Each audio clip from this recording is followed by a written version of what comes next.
I noticed how. Okay, so this particular article, right? I have found of Wayne.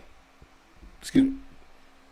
And it was about how it's one of those things where you got to kind of take notice to what's being said versus what is actually being said. So, perfect example, right? Just the headline alone stuck out to me. Lil Wayne says Glorilla was the only artist to approach him at Michael Rubin's All White Party. So, look and behold what the very first line says of that, right? Although rappers like Drake, Two Chains, and more attended billionaire business Michael Rubin's all-white party last week, Lil Wayne said Glorilla was the only artist that approached him and talked to him. Lil Wayne shouts out Glorilla for speaking to him. On Sunday, July 7th, Lil Wayne hopped on Instagram Live to speak about some recent events he attended, like the 2024 Essence Festival, blah, blah. So by the time we went to the Michael Rubin party or whatever, said, shouts out to Glow, Lil Wayne stated in the video. Glorilla was the only person that came up to me and really hollered at me. You feel me?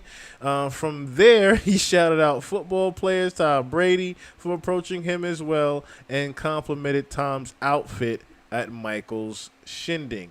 Now, why are we talking about this? Because this guy was hugged up right next to Michael Rubin the same night.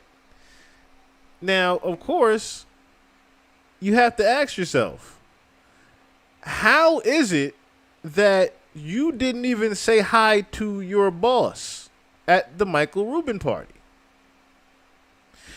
Certain things are starting to play out with Drake, if you get my drift. Matter of fact, let me take myself down here so y'all can see what I'm trying to convey. Oh, shit. So y'all can see what I'm trying to convey here real quick. Understand this. Drake should easily be going up to not even going up to Lil Wayne. They should have probably rode in the same damn cars together. Like, how do you not ride with Lil Wayne? How do you not say hi to the guy that is responsible for you even being in the industry like that? Lil Wayne is responsible for you even having a fucking career, and you couldn't even go up to him and say hi? Like, among other people, like, out of all people, and that was the thing. That headline stuck out to me just for that particular thing. How is it that you even acknowledged it? That Wayne had to say, shout out to Glow for being the only artist to walk up to me and say hello. And Drake, your artist was at the same exact party and never said shit to you. That's odd.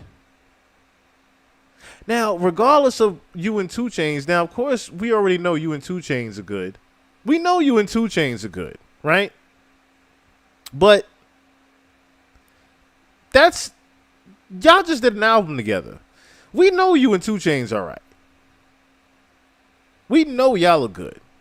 But you did skip out on the Hot Boys reunion. Shout out to King Ozma. He brought that to my attention. He skipped out on the Hot Boys reunion. But he definitely attended this Michael Rubin party in which he performed at. And again, this is where I am putting the question marks on my head like Tristan Thompson. Because Drake performed at the Michael Rubin party, I think a year or two before that, with Lil Baby on stage. So how is it that the used to be now biggest star in music couldn't hop on the stage with his boss to do an impromptu, usually never done? Or should I say, would have been, put it like this. Drake hopping on the stage with Wayne at the Michael Rubin party probably would have been the talk of the week, as in a Drake reunites with Lil Wayne situation, and he probably would have been seen in a better light, right? But no. BBL Drizzy decides to not even approach his own fucking boss at the damn party. and which Wayne said himself recently. On matter of fact, he said it on the stage. I am here representing Young Money. Think about that. You on the stage and said, I'm up here representing Young Money. And you Drake.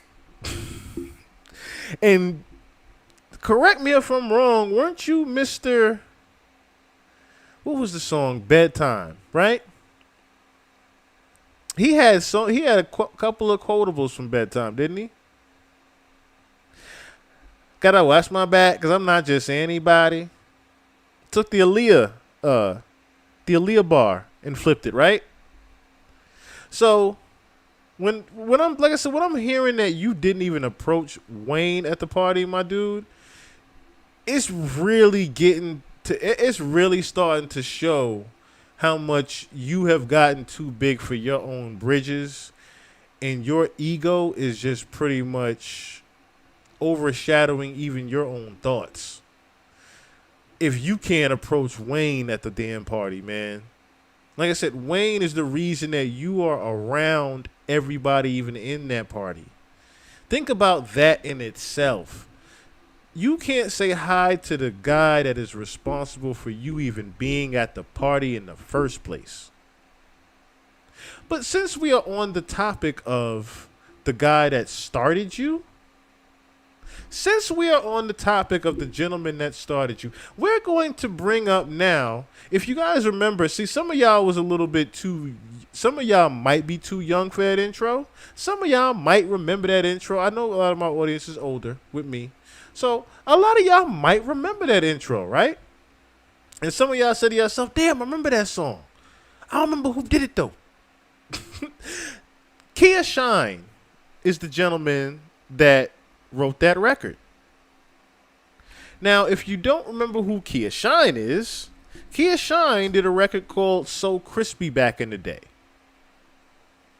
And that was the record that we just heard played. Now, who is Kia Shine once again, right? Well, Kia Shine and his team of people did records for Lil Wayne back in the day. But before we get into that, I want to further introduce who Kia Shine is. So, when people, of course, got to know Kia Shine, he was just the So Crispy rapper.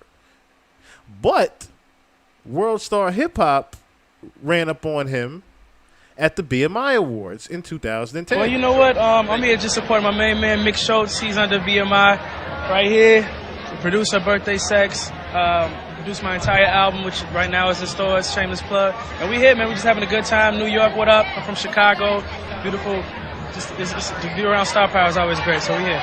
The BMI Urban Music Awards were held at Lincoln Center in New York City last night, September 10th, and it brought the stars out.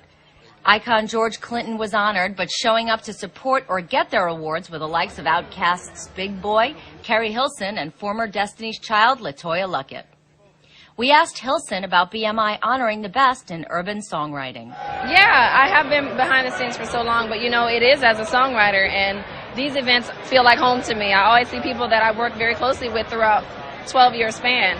So, you know, it's always very good to be here and support my peers, and yeah, I'm excited. The awards are all about giving the not-so-famous co-creators and collaborators props, like kinfolk Kia Shine, who explained his work with Drake. I co-wrote the best I ever had with Drake and those guys or whatever, so I'm here to win my first BMI award for that. So that's pretty much what's going on with your boy. You know what I mean? And that's pretty much what it is. God is good. You did. So, Artisan News will have as you heard, there was no Drake shade or none of that, right? He basically just said his piece, like, yo, Kia Shine, what you doing here? Well, I'm just here to, you know, collect my little award I got from writing best I ever had, you know. The crazy thing, he didn't even say what song it was. He didn't even say the song that he wrote at the time of the BMI Awards. He just said, yo, I'm just here to collect my little song for Drake. I mean, that's it. Just here to collect my little award. Know what I mean? Now, of course, this would break headlines. Drake would deny it and said that Kia Shine was lying about writing Best I Ever Had. So Kia Shine does this. But I had a song that I wrote for a very popular artist And they sold 3 million records this past month. And the album went gold. His name is Drake. He the motherfucking sixth god. And when I came to my dope Friday, this was at my dope. Hey, play that record real quick. You know, that motherfucking work right here, baby. I work for this shit, baby. I work for this shit, baby. I'm $3 Kia Shine had gotten a plaque for, as you can see what it says here, So Far Gone. Because Best I Ever Had, I believe, was on So Far Gone. It wasn't on, what do you call it? It wasn't on Thank Me Later. It was on So Far Gone. And So Far Gone had actually started to actually sell records. So when the gold plaque came in, he had gotten the plaque for, I guess, Best I Ever Had. So, again, people see this. Drake gets word of it. Drake's, again, goes on the campaign of, oh, he's lying, he's lying, he's lying. Doesn't know what he's talking about. And then Kia Shine, of course, has to address it years later.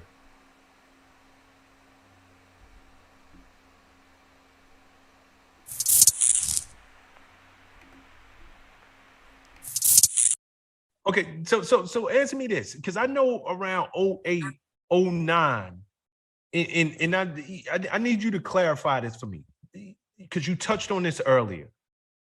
Drake, Best I Ever Had. Mm-hmm. It's a lot of confusion around that record. Yeah. Are you because to my knowledge, you're a co-writer or co-producer on the record. Yes. You got something like nominated for 4 BMI awards and a Grammy nomination. I got the BMI but Drake awards, right? said that Drake disputed it. Like, what is the confusion around your participation in Best I Ever Had? Basically, man, it's another one of those things where it's like the industry, music industry is a tough place, man, and it'll make a man out of you. Basically, when in 08, after I signed with Ghazi, Wayne was at Hot Beat Studios. My guy Russ owned Hot Beats. He said, yo, Wayne up here. I bought a verse from Wayne back in 2002 for a Skinny Pimp album that I put out through the TVT. So I've been knowing Wayne up since then. So Wayne in the studio, I'm like, yeah. And this is after So Crispy. So I'm like, yeah. And I've been rocking with Wayne, since So Crispy. He was on Universal too. So, I definitely been rocking with him. So he in the studio in Atlanta. I go to the studio, give him some beats and some hooks on a CD. You know what I mean? And so he gets it. He decides to make one of the songs. He put it on the Leak mixtape. It was called Do It For The Boy. Do It For The Boy went like, we could do it real big, bigger than you ever done. I be up on everything. Other niggas never on it. So just do it for the boy. Do it for the boy. So that was the song that I sent to Wayne with the hook and the beat. Wayne, and then it was like, when I send beats, it's like the hook beat, and then it's like, then just the beat by itself, just in case you decide not to go with the hook I put on there. Maybe you want to do your own thing. Here's the beat by itself. You get inspiration. Wayne does it, makes the record. Drake samples the record, makes Best I Ever Had. Wayne comes out with it on his mixtapes. I'm Not Tripping 08, this 08, 09, this the mixtape Weezy. I'm glad he put my joint on the mixtape because it's just getting heard, and there's a production from me, and Wayne is on fire. This is a Millie Wayne. So I'm not tripping on Wayne not paying me for the beat because it's on the mixtape. It's just a good look for me on my beat side of things of what I'm doing. Now, notice this too, right? So he didn't even realize at the time. He knew that the song Do It, whatever, he knew that the song he sent Wayne ended up on something. He knew the song he sent Wayne ended up on Wayne's mixtape. So he's still looking at it back then like, okay, I worked with Lil Wayne. He had no idea that Drake heard the same record before it was released. So how many people actually realized that that was more of a reference track than anything? And notice that too. Every time Drake takes something, or should I say he didn't write the record, it's never a thing where someone was sitting there writing his whole verse for him or something like that. It was always a situation where he got the reference track and then took it and made it something. So let's put a note on that as well. Drake already gets these records done and then just puts his little 1-2 on it. it's nothing. It's never his biggest records. If we're now getting down to it, which I think I'm going to end up stumbling upon God's plan because it's a real. It's funny that he himself explained God's plan and said that it was originally for Trippie Redd. So I'm sitting here saying to myself, I don't even hear Trippie Redd on that record. So was the record originally sent to Trippie Redd, written by someone else, and then Drake took it from Trippie Redd? I think that is what the original story might be. Hopefully we get into what that real story is. Like I said, Trippie Redd hasn't necessarily denied. Trippie Redd, what he actually said was Drake sent him the record and he didn't hop on it. That was his actual words. But if Kia Shine is explaining the same way that maybe, not even maybe, if Kia Shine is explaining it right, the same way that Quentin Miller explained it, the same way that Party Next Door's reference ended up on Drake's album, the same way all these other reference tracks, Vori, he's getting the reference tracks the same exact way. The records are already done. Drake just mirrors over it. That's cheating. That is definitely cheating at the end of the day. If we're being honest here, that's just plain up cheating.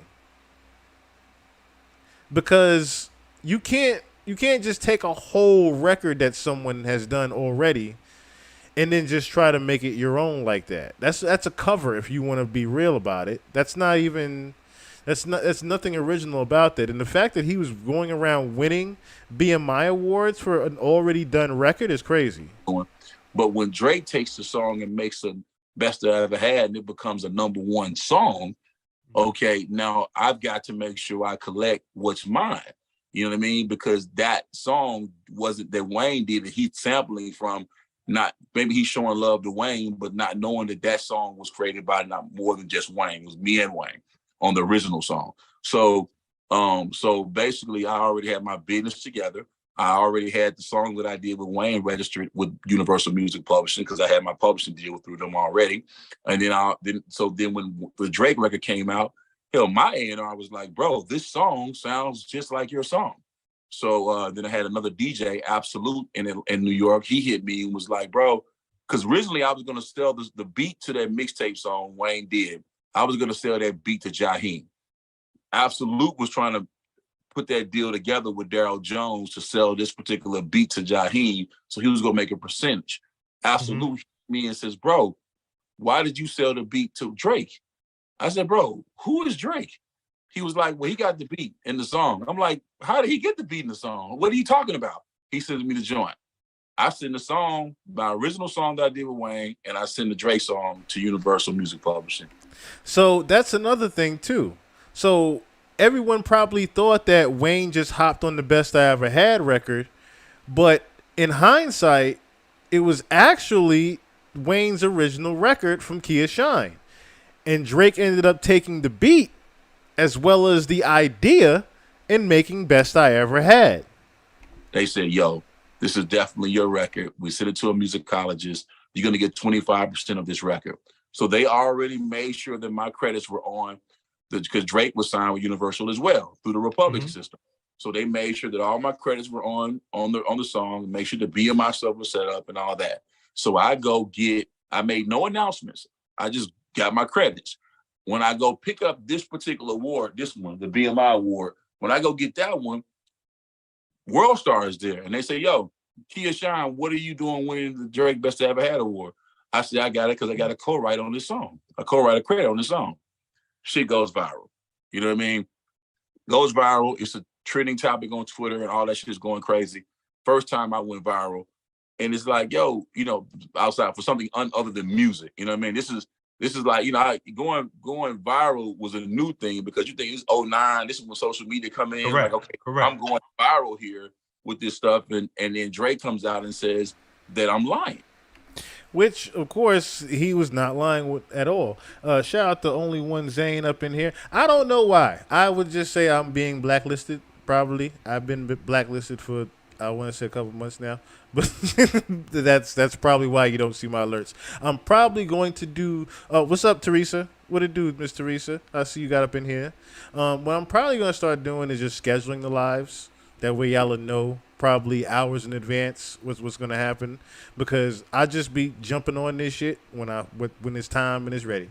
So I'm gonna start doing my due diligences for y'all and doing a better job with alerting y'all and giving y'all more of a heads up in the near future. That's what I'm gonna start doing for y'all. You know what I mean? And I'm like, okay, well, I was winning the plaque. I was there receiving a plaque for the award, for the song. So there's no way I'm lying about it. I'm actually receiving a plaque. You know what I mean? So it's not about that. And it was like, so I remember I went on Shade 45 and I was like, nah, I don't know why Drake would say I was lying, because I was there winning a plaque for the thing. And you can look. Was he there? Was he there that night? He wasn't there, but Big John and those guys were there. And you can see my name on the credit on the album. My name is Nakia Coleman.